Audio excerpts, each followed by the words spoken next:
worried someone's going to kill you, you could have 1,000 years ago survived because of that, and then that trait could pass on. Yeah. So let's just tap into just for 1 second what anxiety is. And I've talked a lot about anxiety. So we're going to talk more about depression today. But what I understand anxiety to be is that anxiety is simply your mind's ability to look into the future and predict problems. Okay. That's all it is. It's just the future predicting capability. And if you think about someone's experience of anxiety, what happens is they look into the future and they predict a problem. And the possibility of that problem worries them so much that it sort of controls their behavior. So if I'm afraid of looking like an idiot when I do public speaking, that anxiety is actually trying to protect me. It's not trying to fuck me over. It's trying to protect. By the way, can I curse on your stream? You say whatever the fuck you want, yeah. Okay. And so actually, all really anxiety is trying to help you out. And the first thing to understand if you want to conquer your anxiety is that like it's trying to help you out, and then you just have to understand that it's like a guard dog that is like way too sensitive. So there are ways that you can calm it down, but the first thing that we need to stop doing is demonizing our anxiety or trying to like root it out of us. Okay. Because once we understand where it comes from, then we can try to put it into context. We can try to help it. But let's talk a little bit more about depression today. So tell me what your experience of depression is. Okay, it's very hard. It's very hard to explain. The easiest way to explain is I've had years of my life like this where I wake up every day and I don't see a purpose to doing anything. I don't see a purpose to getting out of bed. I don't care if I stream or don't, or if I go eat or don't. At some point I get really hungry and I'm like, okay, I guess I have, like, I feel like it forces me to kind of, but I don't really care one way or the other. And then I start to think I don't care when I go to sleep, I don't care if I wake up. I'd prefer not to. Actually, the sleeping was the most peaceful part of my day. Okay. And how long would this stretch last? Years. Okay. So, I've had it since I was 14, and there's like 14 to 16, and then I remember when I found photography, I was like a little inspired for a little bit, and then it went away, and then maybe 17 to 20, like it goes for years, and then I'm happy for a little bit, and then years, and I'm happy for a little bit. How long is your period of happiness? My chat would know better than I do, but it's pretty short. I don't know. I like two months maybe, something. Okay. Yeah. Is that you hear about people like that? Years of I think this is a really common misconception. I think you may have clinical depression, but I think what you're describing is not clinical depression. So I'm going to explain to you guys what clinical depression is. I think your problem is that your life is empty. That's different. And in fact, that's what we were going to talk to the other person about today, and we will. So I got a bunch of questions about Wait, so you're saying you think I was diagnosed incorrectly when they said I have bipolar type 2? You may have depression on top of that. But what I want you to understand is that like there are different flavors of depression. One of them is a biological, organic, neurochemical kind of thing. Okay. And what I'm hearing but there are certain features of that you don't really fit that bill. So I'm going to describe what that is. Sure. You may be depressed on top of being unhappy or having a life without purpose. Okay. But those are two independent things. And the whole point behind what people got interested in last week and what we're going to finish up today is actually perfect for you, which is maybe why people are telling you to come on. So I treat people with depression. Yeah. And sometimes what happens is I treat them for a while and they come into my office and they say like, okay, so I'll like assess them for depression. I'll be like, are you getting out of bed every day? Are you able to do this? Are you able to concentrate? Are you able to go to work? And they'll say, yeah, but I'm still depressed. And then I tell them, well, actually, like, I don't think you're clinically depressed. Now you're just unhappy. And there's a difference between clinical depression and unhappiness or a life without purpose. Okay. And this is the tricky thing is like, what's happened is our society has become so mental health focused that we've started to describe all of these things as like mental pathologies. Okay. But I think that this is like, your problem is that you're at the top of Maslow's hierarchy of needs. Are you familiar with that? No. Okay. So Maslow basically said we have a hierarchy of needs, that at the bottom we need like food and shelter, and then we need community and all that kind of stuff. And at the very top is something called self-actualization. That at the end of the day, like we have a need to become like fully actualized human beings who like derive I mean, it's a need for us to feel like we're accomplishing what we put our mind to. Okay. And so I think what you are is unfulfilled, and that you've probably been, I mean, that's true. Insufficiently challenged since you were a teenager, and that life has not like given you anything that was worth fighting for. That it's just like, it's been like easy mode. Now, you may be depressed on top of that, so let's talk about that for a second. So clinical depression is an episodic illness. That's the first thing to understand. So major depressive disorder or bipolar disorder is episodic, Yes. which means that for periods of time you're well, and then you enter a period of depression, which lasts 2 weeks to about 1 year, maybe a little bit over a year. And that you have a period of like, and then it sort of naturally gets better. Oh, now one thing. Now I'm worried that what if I incorrectly remembered my past when saying I've gone years of being unhappy, and That's now very I'm getting misdiagnosed. Because maybe I haven't gone years. Maybe it's been 1 year. Sure, so that's You know. possible. So like I said, I How think that- long do the happy periods would the happy periods be? It depends on the person, but generally speaking, like I'm looking for a few months to a year to even over a year. Okay. Right, so I'm looking for like somewhere between like 4 and 6 months of like a period of remission. Now you could, like I said, you could have depression. You could have depression. I don't know that you don't, or bipolar too. But what I'm saying is that, like, generally speaking, sometimes I talk to people and they say, I've been depressed since I was the age of 14. And if you've constantly been depressed for 15 years, that's not how major depressive disorder works. No, because I've come in and out of it. So I've come out of it when I started like photography. I came out of it when I started liking I guess World of Warcraft for a bit. Came out of it when like little periods though. I came out of it when every time I find, but then that could lead back to fulfillment. Every time I find this something I really like, then I've come out of it for a short period of time. So it could just be the fulfillment thing that you were saying earlier. Well, so hold on. Let's talk about this. So I think you're onto something, but that your solution is half correct. So Okay. Why do you think it is that photography, like, do you remember when you started doing photography? Like, how old were you? I was 16. My dad bought me a camera for my birthday, and I remember taking a bunch of pictures, a film camera. And then when I got it developed, I looked at them and I was like, "Oh, I really like this. This is fun." And that's it. Nothing more to it than that. Okay. Yeah. How do you remember how you felt before you got, like, tell me about like what high school was like for you, early high school. Man, it's kind of hard to dig deep into. Okay, I do remember. I like most students didn't enjoy being in class. I had a few friends outside of class though. We played. I started liking playing guitar a little bit, and some of them played guitar a little. I liked that. There were little periods of enjoyment here and there. We talk about what kind of music we like high schoolers do, I guess. Do you have fond memories of being a freshman in high school? Some memories are not bad. Overall, my thought about school was that I didn't like it, but I can remember some good things. I did like. What didn't you like about it? Being in class, but I remember liking. I did like some. I played guitar in front of a bunch of people, like an unplugged concert thing, during high school, and I remember liking that. Mm-hmm. Um, So what didn't you like about class? It was boring. The things I was learning weren't things that were super stimulating to me, and sometimes I already knew them, but not always. I didn't always know them. Sometimes I just didn't know them, but they weren't what I was interested in. Huh?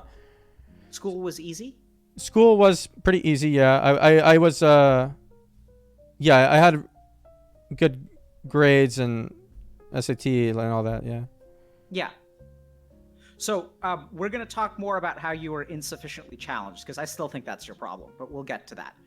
So tell me a little bit about, so it doesn't sound like, I'm not hearing anything about depression when you were in high school. You said 14, but you're not describing anything to me yet. No, because it's hard for me to really dig deep and remember. I mean, I remember I listened to a lot of sad music. I was idolizing a lot of people who killed.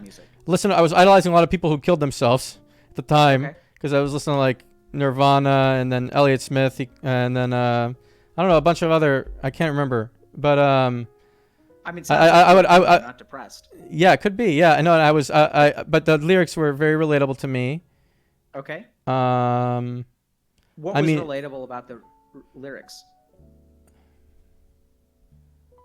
I guess just this overall lack of purpose and meaning. Something. God, I really have to. I feel like I'm not doing justice to my own life, to my own memories. I can't remember exactly to tell you, but I'm trying. Well, you're not going to be able to. Yeah. So I'm kind of digging around, and you're not expected. Like, I don't remember much about when I was 14. Like, people don't really remember much about when they're 14.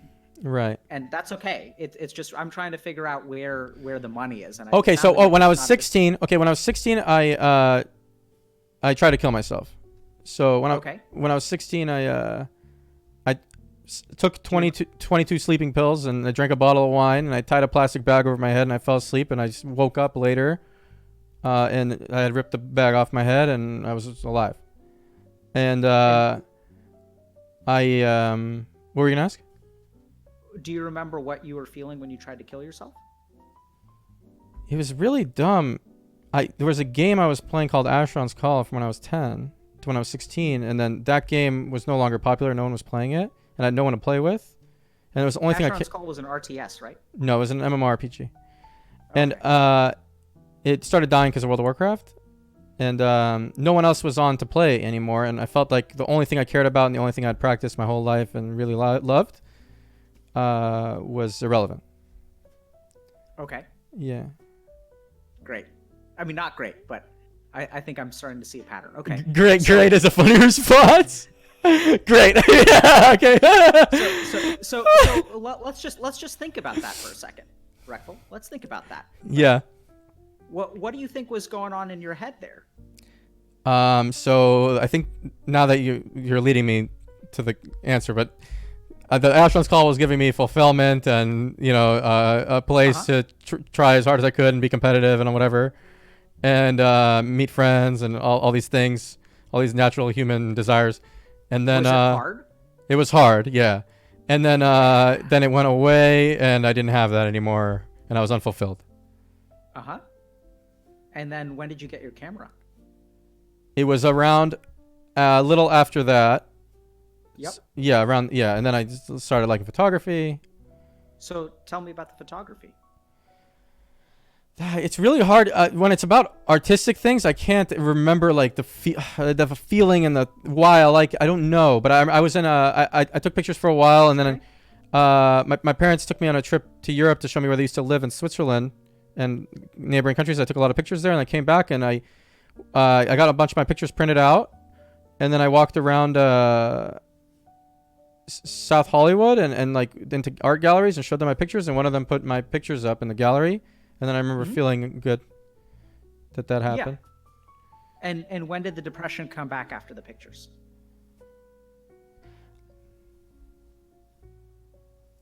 It could have been around the time with the gallery, because everyone liked other people's pictures way more than mine.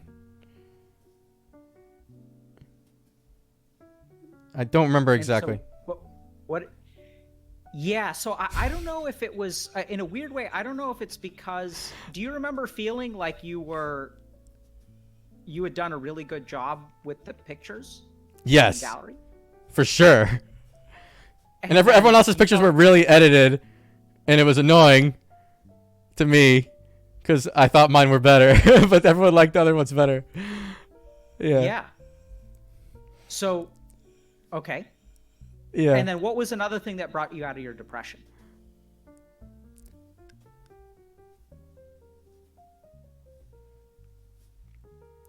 I don't remember the next part because I started playing World of Warcraft, but I don't remember ever being happy while playing World of Warcraft. I played it for so many years. Yep. I don't remember being really happy at any moment, even when I was at the top of it. So I want you to so I think your periods of happiness, like when you came out of your depression, those sound to me like they're not dealing with the underlying problem. I think what happened is you had opportunities for you to distract yourself from the underlying depression. Like you can get into something, but only for a time. And you can only distract yourself for so long. Okay. And then what happens is one of two things happens. Either one is that like something takes that away from you, or oddly enough, I think the reason that photography may have lost its interest is this is going to sound really bizarre, is not because other people's photography was better than yours, because something tells me that when someone is better than you at something, that I actually want to try. It's a drive. Yeah. What happened? Your fucking problem was that you were young. You were how old? 16. And someone put up your artwork in a gallery in Hollywood. Yeah. And that means you won the game. That doesn't mean you lost. Okay. That means you fucking won. Okay. I didn't feel like I won, but yeah, okay. Yeah, I know you didn't.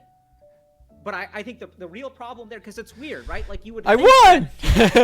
you would think. So we have to just understand that, like, we would think certain things, but we have to look at the data of your life. And what was disappointing, what got you out of photography, or when it lost its luster, was actually at the height of your career, and you could have kept going. Yeah. It wasn't like you walked around and you dropped it because no one displayed your artwork. Like, that makes more sense. Like, that's a loss, right? I walked around and I showed it to a bunch of people and no one displayed it, which is like, that's not even that unusual because you're fucking 16. Yeah, Took some pictures. Like, who's going to display your artwork in a gallery in Hollywood when you're 16 and you're just like, you got a camera months ago? Yeah. Well, it turns out that someone will, because you're really good at photography. Because you do a good job at things that you apply yourself to and that you find challenging. And when you're engrossed in a challenge, you don't have to worry about the fact that your life is like at its core meaningless. Yeah. Because you can find some sense of like external challenge, and it pulls you out of yourself. It pulls you out of yourself when you're. Wow, that was really accurate.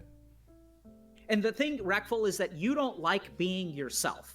And so when you can pull yourself out of being yourself, it's true. It's an amazing feeling, because you don't have to be Reckful. Yeah. Right? Because Reckful's life isn't worth living. Like, you can wake up today and you can eat or not eat, but who the fuck cares? Yeah. It's just Reckful's life. But when you're doing photography, you're not Reckful anymore, right? You're like taking a picture. You become kind of like one with the picture. Mm-hmm. And then the problem is, like, once you get good at that, then you're like back to being Reckful. Like, you've conquered that. And so you're like, okay, well, now what? So we got to understand, like, what is it about you that makes you feel like living your life is not worth living? And we're going to talk for a second. I'm going to get to that in a second, but I want to talk about psilocybin. Oh, so I love. Okay. Yeah. What psilocybin does is it takes you away from Reckful. Okay. That's why you loved it, right? Love, actively love. Yeah, sure. Okay. Whatever. But like, so your thought loops and the depression and stuff like that all exists within Reckful. Like, Reckful's life, you have this ego, this thing called a humgar, which thinks that your life is fundamentally like meaningless. And what psilocybin does is it takes you actually outside of your ego. We have a sense of identity that is based on like who we are, and like by who we are, like things that go on a resume. So you identify as like gender, or like you have a certain like professional career, you have a certain age, you have a name. These are the things that you identify with. And when you're taking a picture, you're none of those things. Okay. Does that make sense? Yeah, it does. I don't like my identity, is what you're saying. Yeah, your life. Okay. And so I don't. Yeah, you I have guess the opportunity. So when you're playing music, like, you're no longer like a particular age. You're just playing music. You become one with the music. You become one with the distraction pulls me out of my immersion in a first-person experience or whatever. Yeah. I see what you're saying. Absolutely. And that's exactly what psilocybin does. Okay. Right? So psilocybin is a substance that causes the walls of the self to break down. Yeah, for sure. And so whether it's psilocybin, whether it's music, whether it's photography, or and this is the other interesting thing, is you're finding purpose. And why are you finding purpose again? What do you like about what you're doing? I like that I'm trying to give people something I wanted as a kid. Who's the focus on? Who are you thinking about?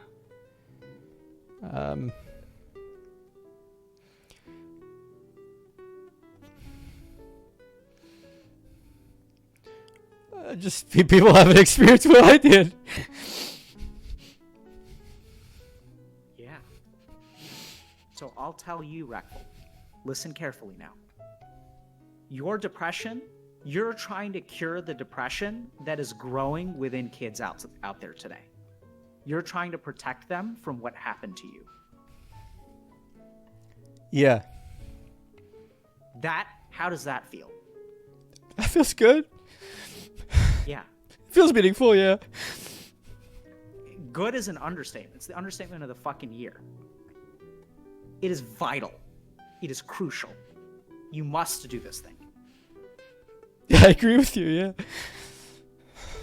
Yeah. I think it's the fucking understatement of the year when you say, yeah, it's like, it like gives me a reason to wake up in the morning. Like, no, this is dharma. I've talked about dharma. You may not know what I'm talking about, but people who watch regularly, this is dharma. You guys are seeing it, right? This is duty or responsibility. It's not something that you're doing. This is the other thing. The really powerful thing about this, and we'll get to the roots of your depression. The really powerful thing about this is that you're not thinking about yourself anymore. To some extent, I don't know. I'd like to feel selfless like that, but I don't know that it's true. You know, I'd like that thought. Yeah. We'll get to how you're thinking about yourself. So I think now we also understand the roots of your depression. Because the person, if you want to understand why you're depressed, you have to like really envision who is it that you're trying to help. Like all of the qualities when you're saying that you wanted to give people an experience that you didn't have as a kid, I don't think you're talking about playing a fucking video game. I think you're talking about being alone. I think you're talking about being abandoned. And you don't want people to feel the way that you felt. And so you're trying to make the world a better place.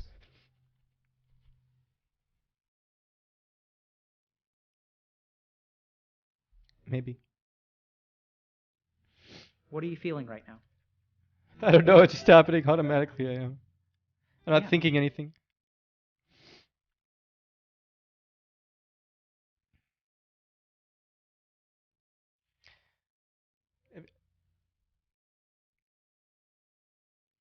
Take a moment. It's nice to feel something. Yeah. It's kind of weird, right? Because you're crying. Yeah. So most people associate that as like a thing that they don't want to feel. No, I liked it. Yeah. How do you feel? What do you feel in your body? I feel like in my body, I don't know how to describe it. I don't know. I feel like I just passed something. Yeah. And kind of hopeful, I guess, for the future, maybe. Yeah. Yeah. I imagine you feel a little bit lighter. But Yeah. what we can call it is Little bit. leveling up. Leveling you just up. leveled up. Yeah. Okay. You want to keep going or you want to take a break? No, it's good. We can keep talking, but what games have you played? What's your how did you know my WoW stuff? Or I mean, because I played WoW like in vanilla and Burnt Crusade. Burnt Crusade is good. How old are you? Why are we talking about WoW? Why are you asking me questions about myself now, of all times? I don't know. You tell me. It came to my mind. So I think that's us taking a break. So I think you've had a lot. Yeah. And now I think you need to step away from what you're feeling for a little bit. And already your mind is returning to normal, right? You're returning to normal, Reckful, where your thoughts, like your mind had shut down for a little bit. And as you start to ask me questions about myself, which I'm happy to answer, your mind is going to start functioning again. And that feeling is slowly going to go away. Uh-huh. So shall we take a break? What do you mean by break? Like, not talk about anything? We're just going to... Talk about whatever? So what I mean by break is like, you just went through something that was like a little bit powerful and a little bit emotional. And that's a strange state of mind to be in. You didn't know what the fuck was happening. And it was like you went underwater. And now we're coming up for air. So if you want to, we can go back underwater. Like if you want me to just do that again, we can do that again. And you can learn more. I kind of want to blow my nose. Blow your nose. Just take a minute. Take a minute, man. Yeah, you can talk to people. Okay.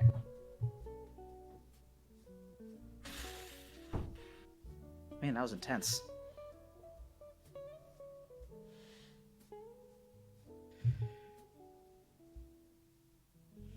Yeah, I know I'm still live on stream. I just need to process for a second, too.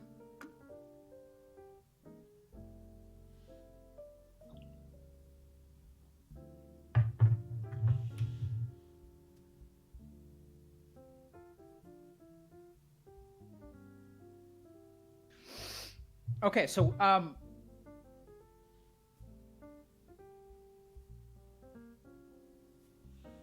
so I should introduce myself to stream. So my name is Dr.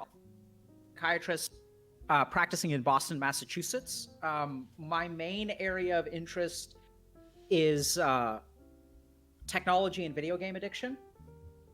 But I have a kind of a different background. Maybe I should wait till Reckful's back, but I spent a few years, about 7 years, studying in India to become a monk, and then spent about 7 years studying to become a monk, and then ended up going to medical school and became a psychiatrist. If you guys want a Harvard Andy, I trained at Harvard Medical School, and I'm faculty at Harvard Medical School, which a lot of people seem to get a kick out of. And my main area of interest until about 1 year ago was incorporating like Eastern medicine, like Eastern ideas and philosophy.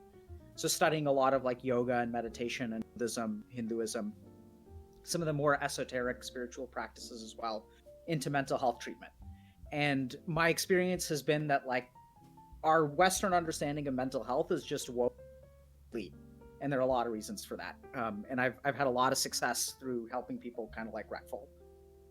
By sort of getting to some root issues, which is what the Eastern system kind of conceptualizes. Like Western medicine thinks about depression as like something that you just treat with an SSRI. Like you just give them medication and you do some therapy, and then like it's just a disease that you live with for the rest of your life. Like there's this idea in Western medicine that once you get diagnosed with depression, you have depression your entire life. I don't believe that. I mean, I think some people do, but in my experience, I've had some people in my practice who have had bipolar disorder, like, or off of medications, and they have these sort of really powerful spiritual or psychological experiences that really get to the root of where their illness comes from. And by getting to that root, you can actually like have someone have a transformative experience, which is what I believe. And in Reckful's case, I think that, you know, he may fit criteria for bipolar disorder too, but I think the basic problem here is that we're going to talk to him in a minute.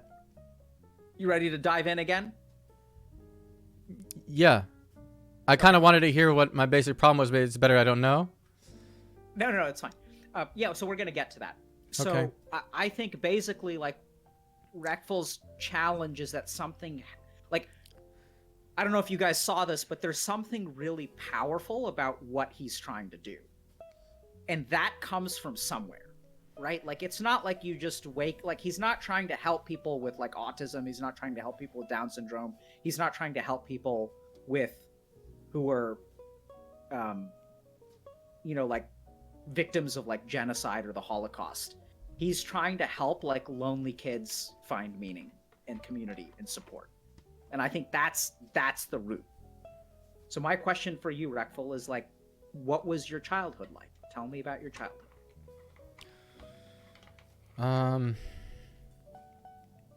Okay.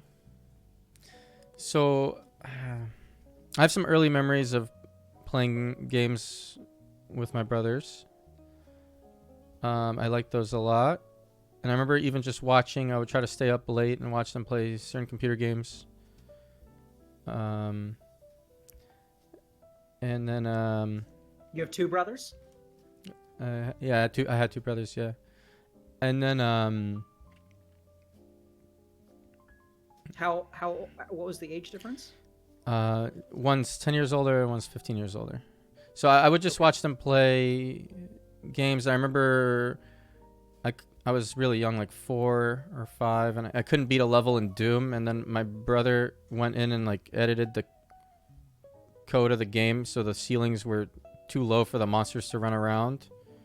So that they were running in place, and I could just go through and beat the level, which I still enjoyed doing. Yeah, of course. Which brother did that? Guy, my brother passed away.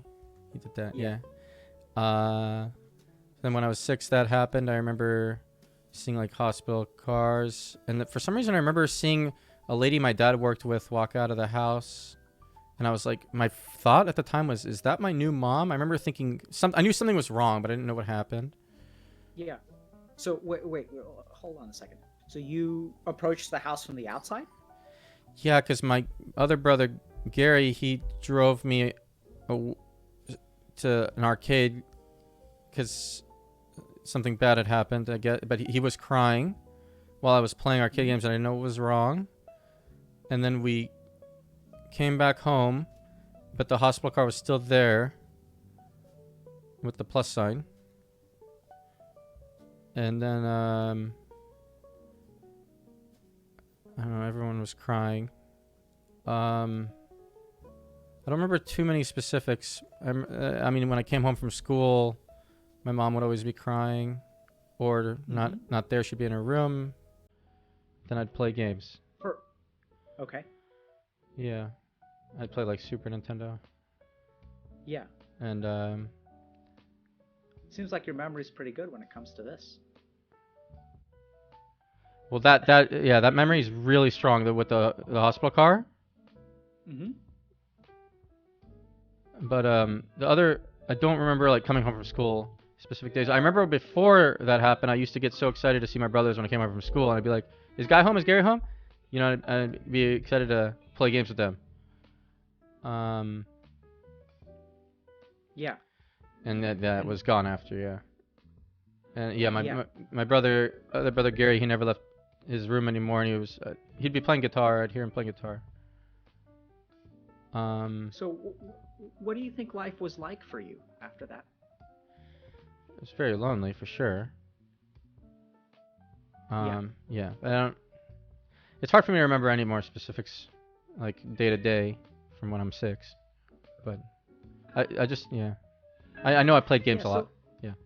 Yeah. So I mean, this is going to sound like kind of a weird question, maybe a leading question, but I can see a certain beautiful purpose with 5-year-old you in your life.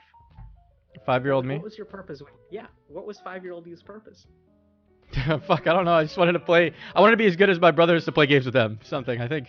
Yeah, right. It's like simple, but it was pure and it was simple and it was absolutely there, right? Like you were excited about that. So that's what you lived for.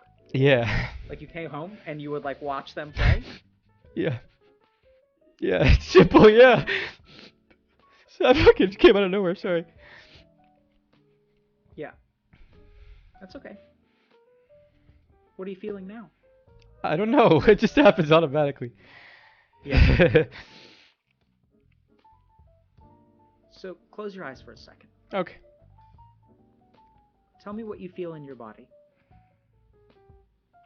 Something here. Yep. I'm really bad at describing feelings. Yep. That's why we're doing this. We're gonna teach you right now. Okay. Okay. What are you feeling in your chest? Would people describe this as a tightness? Maybe a tightness? Yep. You're feeling. I keep. I realize I need to breathe more steadily. Okay, so your breathing is erratic. Yeah. Now, what's happening? So as you notice the feeling, what happens to it? It's going away. Yeah, right. And what just changed with your breathing? Your breathing is different. It's more regular, yeah. Yeah. What's happening to the feeling? It's going away, yeah. Another way to describe it? Yeah. So yeah, but it's going away. Like, would you say it's loosening? Would I say it's what? Loosening? Loosening? Yeah, the tightness is loosening. Mm-hmm. I'm relaxing. Mm-hmm. Yeah. Okay, so now keep your eyes closed. Okay. So tell me a little bit about 5-year-old you and what he wanted from life.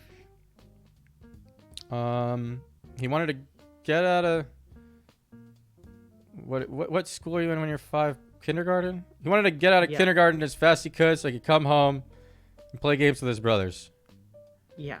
Yeah. And I'm going to say something kind of weird. So, Reckful, I think you love 5-year-old you a lot. and I think you have a lot of hurt because something really bad happened to him. Yeah.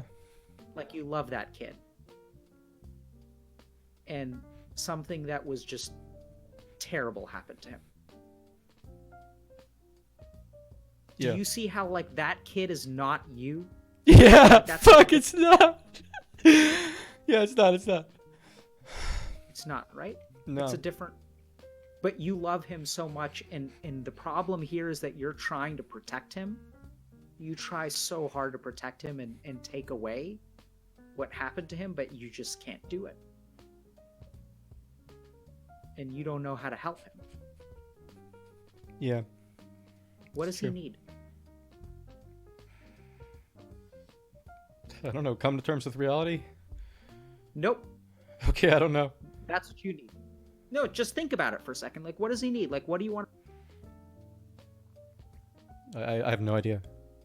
Okay. So, but you understand that he's different. Yes. And you understand that something happened to him. What happened to him? Let's start there.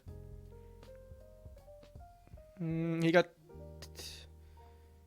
quickly shoved out of his comfort zone of family and things he cared about. Something like that. Yeah, I think comfort zone. I'm not. Comfort zone is a weird term. Yeah, I was trying to. Yep. Yeah. So, I went different what term. happened to him? Fuck, It's bro. way more powerful than comfort. Oh, it's true. How do I word it? Well, he had family, and then he didn't. Absolutely. There you go. Right? It's so simple. Yeah. So simple. Yeah. It's not fucking comfort zone. And what do you want for him? What does he need? Family, maybe. Absolutely.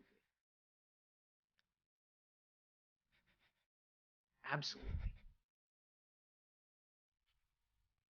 Fuck, dude. Okay. All right. It's nice how simple it is. Yeah. The things that fuck us over always are. Now, this is the really profound thing, Reckful, is that while this seems like it fucked you over, in a sense, of course it did, but in a sense it didn't. This is your karma. This is what happened to you, and this is what's made you the person that you are. And I think that this is like, as long as that feeling is there, like this feeling of loss and loneliness, like that, your purpose, when you saw that medical van or ambulance with a plus on the side, that was the day you lost your purpose. And for a time, you found activities that can help you get past that. You can forget about it. But that's the day that, like, your life changed, right? Like, every reason that you had to wake up in the morning was to go to class so that you could come home from class and spend time with Guy and Gary. And then one day, all of that changed. And it changed you, presumably irrevocably. But I don't think that that's true. I think you can get past this, and I think your lack of purpose is like, this is where it comes from. I'm feeling a little better.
for a long time and confront it. Yeah, so Reckful, this is really important to understand, okay? And I'm going to reference some stuff that I've talked about before. So I want you to understand that everything that's happened in your life has brought you to this point. You've always wanted to make a game, but that's a desire. That's just like, man, I've always wanted to make a game because I'm a gamer and that's kind of cool. Like, I also want to, like, I've wanted to make games. Like, I'm interested in that. I bet a lot of people are. But what got you to where you are, like it has to be the right game. The stars have to align for you to make the game that you need to make. Yeah. And there's been one really big star missing, which is like purpose. And I think the reason that this game is different, and it's got to be, because you're trying to solve something with this game. And that's going to give you the strength that you need to actually solve it. Yeah, I'm a little worried. I don't know that I'll initially solve it on first release right away, but I want to, always be patching and iterating to get there. Yep. Yeah.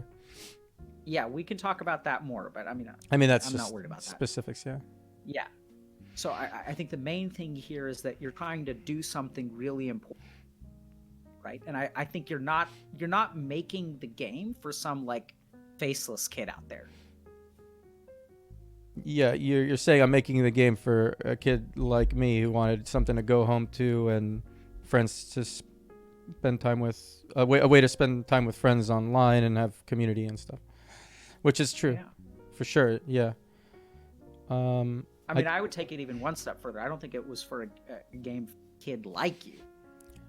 Oh, you're saying I'm making it for me, for Not me as a today. kid. Yeah. Yeah. That's where it comes from. What do you think about that? That's really accurate, I think, yeah. When you say it, it rings true. It's like, yeah. Yeah. Right? So I think this comes down to, so if you want to get to the root, you've got to help that kid, like within yourself. You cut out, get to the root? Oh, sorry. Get to the root? Yeah. What a great time to cut out, right? Yeah. To get to the root, I think you've got to help you. Right? That's what you need. Like, that's where the hurt is. That's where the depression comes from. That's where the loss of meaning in your life comes from. Because like, meaning was taken away from you. You had plenty of meaning until one day you didn't. Okay. And all you've managed to do is distract yourself and find relief through distraction. Yes. And you're good at what you do, and you're ambitious and you're intelligent. So sometimes you can trick yourself into thinking that a distraction is purpose. But it's not. I have a question now. Yeah. How did your purpose come to be wanting to help people? I know I'm curious now because now you're talking about mine. Yeah. Yeah. So my story is kind of funny. So I played way too many video games in high school. I mean, probably as a kid, even before that. But it really started to become a problem in high school. And then after my first year of college, I had less than a 2.0 GPA. And then for the next year, I also like kind of failed out of college. I was on academic probation. And my dad, who's a really fantastic guy, was like, something's got to change. And they tried everything. Punished me, like sent me to a military school and like all this kind of crap. And I just wasn't getting my shit together. And he said, so you have to go to India. And I said, okay. So the summer after my sophomore year, I remember, because my memory is clear about this too. We were kind of talking like late into the night, and this conversation was different because like usually when I would like fail stuff, like they would yell, right? Like I'd get punished or they'd like be like, I'm fucking up. But this time my dad was just sort of not really resigned, but it was like a really like problem solving conversation. And we kind of like, I felt like we were on the same team, and he was like, look, we got to do something about this because this is not working. You're 20 or so? You're 20? Yeah. So 20 or 21. And I went to India and I stayed at this place called an ashram. And an ashram is like a monastery. So I spent 3 months studying yoga and meditation and absolutely loved it. And what I loved about it is that we study all kinds of stuff. We study physics, we study mathematics, we study history, we study sociology. We don't study ourselves. Like, even if you study psychology, it's about like experiments about other people. It's not like how you work. It's not like, why do I lack meaning in life? Like, how can I actually find the answer to that? Where does meaning come from? How does our mind function?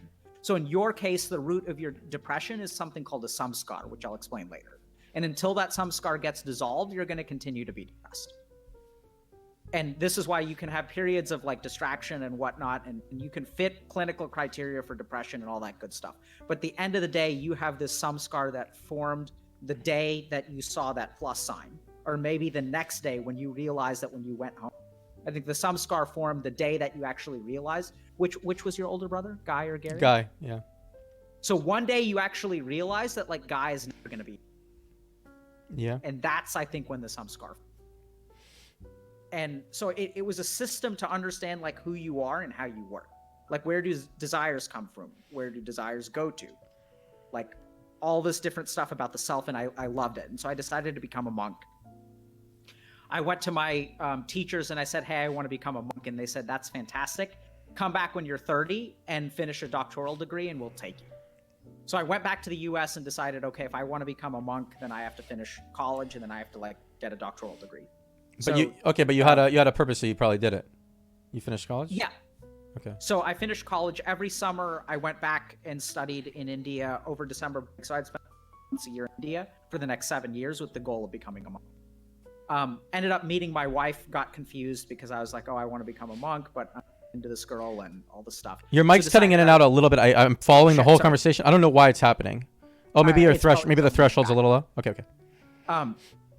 So met my wife, and a couple years later decided that like the monk path wasn't the right path for me, or more importantly, realized that you don't have to be a monk to be spiritual.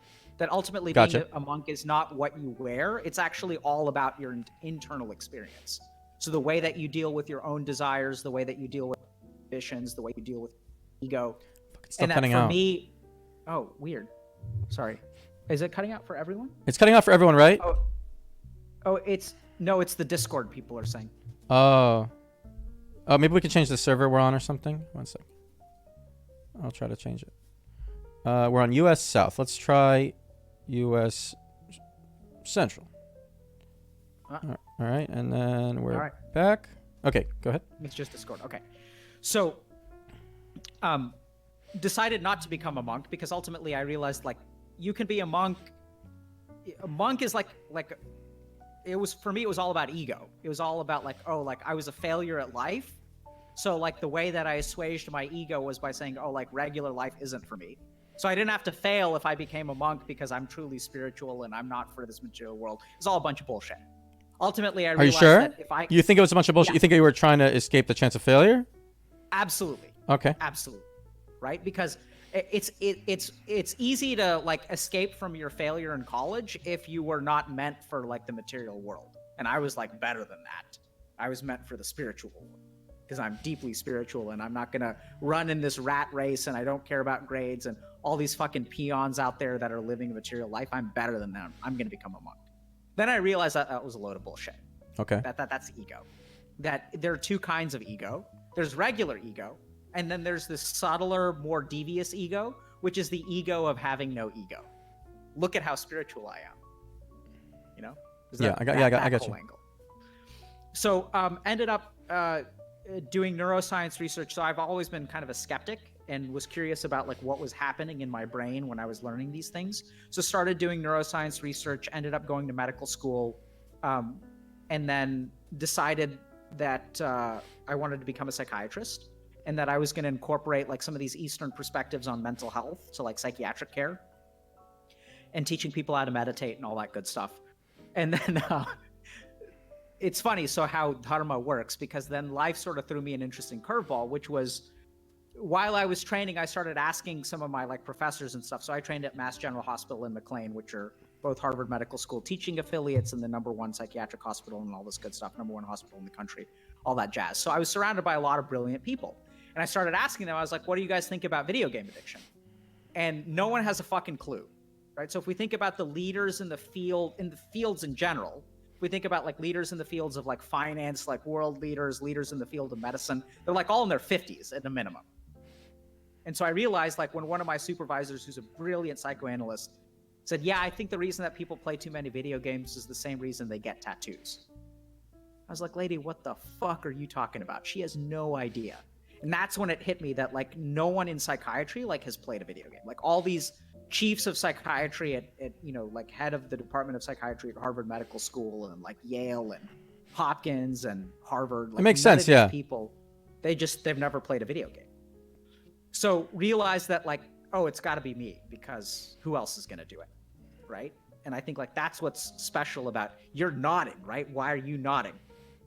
I'm nodding because this is a nice sense of purpose for you to have, and you can relate to people who play games because you play games yourself because you're telling you play World of Warcraft. I think the other reason you're nodding is because you get it, right? It's got to be you, Reckful. Oh, it's got to be me. No, I was thinking about you. I'm talking about you and your MMO. It's got to be you. No, I was thinking it's got to be you. Yeah, but I'm saying that, I got you. Yeah. Yeah. Yeah. So you're nodding with understanding. So if you go back and you watch this video, you're passively listening until I said that. I was by passively listening. By passively listening, it sounds like I wasn't really immersed, but I was really immersed in everything you're saying. Yes, I don't. Passive listening is not you weren't paying. Oh, attention. passive just means I wasn't giving back body language. Okay. Yeah, so I think there's something about that statement with which resonated with you, which caused you to have some more body language. It could be again this Rubik's Cube thing where I'm trying to explain something that happened and it's not accurate. Yeah. I mean, at the end of the day, if you haven't seen that video, you need to see it. It's crazy. I'll link it to you later. Corpus callosum. People who have their corpus callosum severed do all kinds of cool things. So then in September of 2018, I guess it's a little over a year ago, I actually made the mistake of just randomly posting on Reddit. And I said, I'm a psychiatrist that's interested in video game addiction. Ask me anything. So the post ended up hitting the front page and I started getting like inundated with calls. So like I'd get like people didn't know how to find me. So I started getting like paged. I have a pager, right? Because doctors have pagers nowadays. So like it's us and drug dealers. We're the only ones left. I don't even know if drug dealers do anymore, but yeah, okay. Yeah. So I started getting paged and people were calling me and emailing me and I realized like there's just no way that I can help. Like I'd been working with gamers for years, but there's just no way that I can help like every person out there. And I've got to do like I've got to reach people more. And so I'd sort of set myself up to kind of be like the next Deepak Chopra or something like that. I was like very like ambitious and you know. In this way right now, you're AOE helping people instead of the one-on-one. That's exactly what this is. Yeah. It's AOE, right? So I realized that I can't like single target this shit. It's just not going to work. Like Yeah. You know, after the AMA, I probably got hundreds, if not thousands, of requests for help, and like from all over the fucking place. Like some dude reached out to me from Singapore and was like, "Hey, can you come to Singapore and like talk to us because we're struggling?" And I was like, "Sure, but I don't know how or why." And just gets all these random. So the most even more bizarre is I got an email a couple weeks ago from two psychologists that work for the Serbian military. Okay. And they're like, hey, can you help us? Like, can you teach us how to treat video game addiction? And I was like, yeah, I can try. So you're absolutely right that it needs to be AOE, right? But like not even just AOE in like one, like I need like a global AOE, like server-wide, like a server-wide virus is what I need. You got YouTube.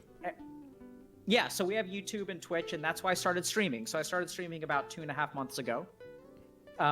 And, you know, was advised against doing that by a lot of people in, like, many of my colleagues and stuff like that because, I can get sued and all that good stuff and talk to attorneys and things like that. So hopefully I don't get sued because I'm not really delivering medical care. But, you know, what happens if someone comes on stream and then kills themselves or something like that? I mean, I'll try not to kill myself anytime soon for you. Yeah, thank you. I appreciate that. Yeah, no problem. I haven't thought about killing myself since psilocybin, I think. Yeah. I believe that. If you do happen to have those thoughts again, feel free to reach out. You have my Discord. Yeah, I will say, you know, you can die, but not until you've done what you need to for that 5-year-old. Like, unless you do that first, you're just going to have to come back and fix that problem later. Death is not I mean, so in my religion and through some of my experiences through meditation, I really do understand. I believe in things like reincarnation. And, Okay, and but I think the trick. this Yeah, this is where you're gonna what's the word? You're gonna divide your audience a bit here. That's fine. Yeah, I I'm okay know. with that. Just saying, yeah. Yeah. So I also say a lot of things on this stream that are based in science. This is not one of them. So I try to draw a distinction between, what I believe, but I think ultimately, like, once you meditate, you start to have experiences, and then, like, I don't logically believe in reincarnation. It's based on experience. So there are certain techniques of meditation and stuff where you can remember your past lives and things like that. And Consciousness is pretty weird. I wouldn't put it past consciousness that, how did it just happen in this organism or in that organism? Yeah.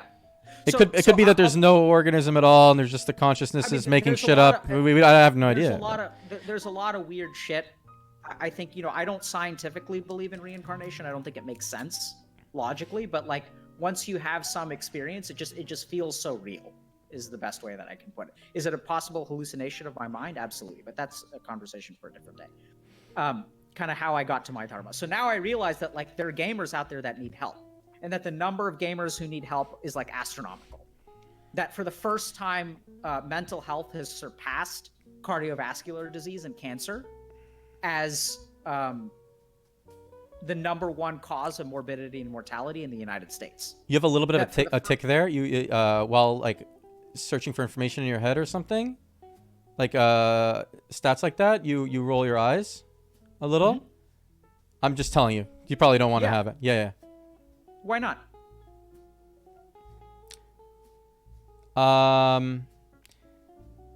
Why not?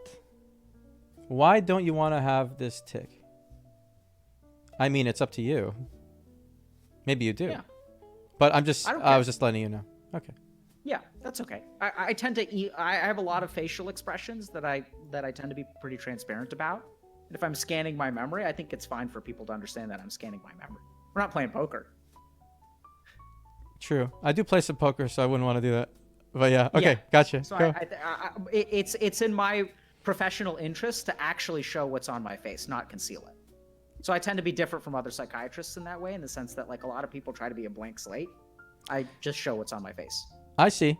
The blank slate does suck. I've talked to a lot of the blank slates. Yep. I think it's stupid. Okay. I mean, I actually, that's kind of judgmental. I just don't think it's for me. I'll put it that way. I think some people, You can say stupid. It's fine. Let's continue. Sorry, I interrupted you. So, yeah, we were talking about dharma. Yeah, so I mean, now I realize like I just need to help people, and that mental health is getting worse in this country, and I think part of the reason for that. So the other interesting thing that's happened recently is life expectancy between the ages of 25 and 64 has gone down for the first time. Suicide is a big part of it. Suicide has increased by 50% in teenagers over the last decade.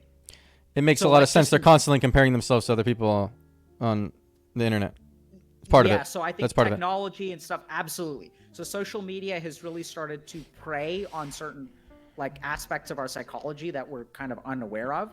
And so my sense is that like the field of mental health needs to be addressed way more quickly and on a way broader sense. And what I mean by this is like people need to understand some fundamentals about how their mind works.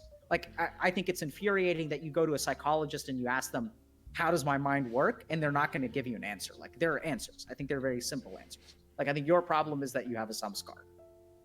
Most people's problems are that you have this kind of ball of undigested emotion that lurks beneath the surface and exerts its influence on your mind. It's like you've had a debuff since the age of 6. Oh, and shit. That debuff is what you call depression. And there are some times where you can get temporary buffs, like learning how to play guitar, or like... I like the analogy. I appreciate it. Yeah. Oh, that's good. And so you've just got this fucking debuff. And the thing is, you've had the debuff for so long. This debuff sucks, by the way. I hate this debuff. Absolutely. Yeah. And you think it's a part of, like, you think you got it during character creation. You think it's you, right? Because when you get diagnosed with type 2 bipolar, that's like during character creation. Like you picked a trait to give yourself extra character points. And you're like, I'm picking type 2 bipolar and I get 5 more character points. and I'm gonna pick like good at. Who the math. fuck would pick that? But yeah, okay. Yeah, well, so you did. So, but the cool thing is it's not static, right? I believe, and I could be wrong, and maybe you're stuck with this for the rest of your life, but I think you can get significantly better. And I think it's like right beneath the surface. I'm starting to believe it. I'm starting to believe it. I'm good at my job, but I mean, like 15 minutes, dude.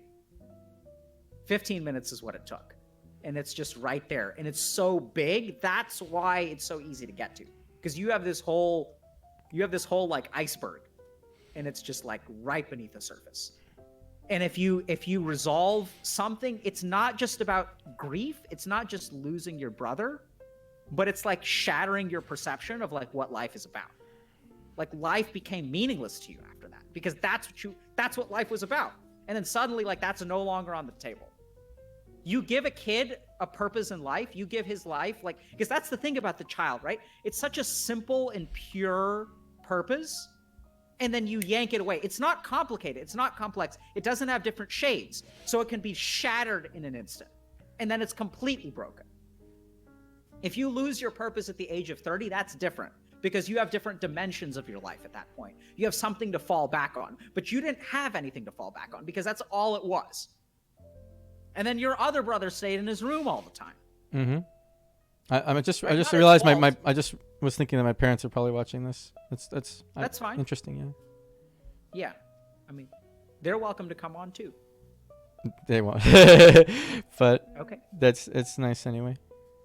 Yeah, and I don't think it's anyone's fault, right? And there's other stuff here which, if you want to have a conversation one day about forgiveness, and whether your brother deserves forgiveness or whether you've forgiven him, that's no, I don't blame him at all.